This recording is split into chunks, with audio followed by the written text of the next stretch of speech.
sebagai upaya pencegahan supaya dokumen perjalanan tidak disalahgunakan, terutama untuk kepentingan pegawai di luar negeri tanpa prosedur resmi sebagai pekerja migran Indonesia atau PMI.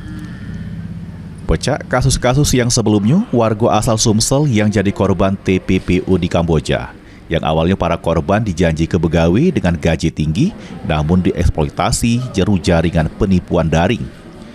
Maka dari itu, kantor wilayah Direktorat Jenderal Imigrasi Sumsel memperketat pembuatan paspor, khususnya pada tahap awal pengajuan berkas sampai proses wawancara. Hal tersebut diungkapkan oleh Kabag Tata Usaha dan Umum Siti Lismawati. Langkah ini merupakan bentuk perlindungan terhadap warga negara Indonesia yang nak bepergian ke luar negeri.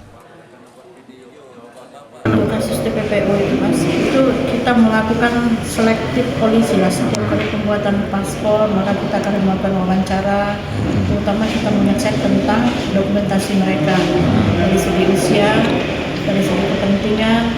Kalaupun mereka untuk bekerja ke luar negeri, maka kita arahkan depmarker. Resmi ya, Pak? Imigrasi hanya melakukan pengeluaran paspor. Kali pembuatan paspor itu kita akan melakukan wawancara untuk menyeleksi tujuan mereka. Selain itu, capaian kinerja Kanwil Ditjenim Sumsel di triwulan pertama 2026 sudah tercapai 100% peningkatan kinerja.